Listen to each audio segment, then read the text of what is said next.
Daredevil born again season 2 का episode 1। पर ये सिर्फ एक एपिसोड नहीं है, ये पूरा गेम बदल देता है। अगर आप सोच रहे थे कि एक टिपिकल सुपर हीरो शो होगा जहाँ हीरो आएगा, विलेन को पीटेगा और सब ठीक हो जाएगा, तो साफ बोल देता हूँ, यहाँ ऐसा कुछ नहीं होने वाला। सबसे पहले बात करते हैं असली खिलाड़ी की, यानी विल्सन फिस्क। पहले ये आदमी अंडरवर्ल्ड में बैठकर खेलता था, लेकिन अब ये खुद सिस्टम है, मेयर बन चुका है।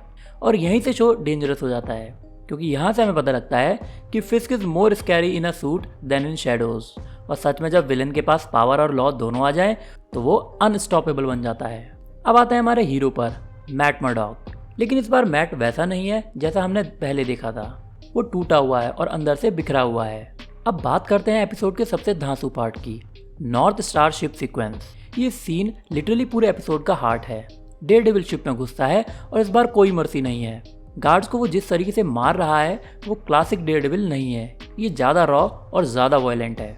नोटिस करने वाली चीज़ ये है कि मैट यहाँ पर अपना कंट्रोल खो रहा है, और ऑनेस्टली यही सीजन को इंटरेस्टिंग बना रहा है। अब आता है बड़ा रिवील कि शिप में क्या था। इसका सिंपल आंसर है वेपन्स, बहुत सारे हथियार, जैसे assault rifle, rocket launchers, military grade के आर्म्स। मतलब फिस्क अब स्ट्रीट क्राइम नहीं खेल रहा, वो इंटरनेशनल लेवल का गेम खेल रहा है। और हो सकता है फ्यूचर में ये किसी बड़े वॉर सेटअप की शुरुआत है। लेकिन असली मास्टर स्ट्रोक आता है इसके बाद। शिप डूब जाता है और फिस्क क्या करता है, पूरे इंसिडेंट को टेररिस्ट अटैक डिक्लेयर कर देता है और ब्लेम डाल देता है डेयरडेविल पर। बस यही खेल खत्म, क्योंकि अब नैरेटिव फिस्क के कंट्रोल में है। और भाई यही इस शो का सबसे रियल और स्केरी पार्ट है, मीडिया मैनिपुलेशन। बीबी यूरिक जैसे कैरेक्टर के जरिए ये दिखाया गया है कि सच ढूंढना कितना मुश्किल है। बेन यूरिक की लेगेसी यहाँ इनडायरेक्टली जिंदा है, लेकिन इस बार ट्रूथ के लिए लड़ाई और भी डेंजरस है। अब बात करते हैं सेव स्ट्रीट्स इनिशिएटिव की। नाम सुनने में अच्छा लगता है, लेकिन असल में विजिलेंटीज को बिना ट्रायल के सजा मिल रही है, फुल कंट्रोल है और कोई अकाउंटेबिलिटी नहीं है। यानी डेमोक्रेसी के नाम पर डिक्टेटरशिप चल रही है।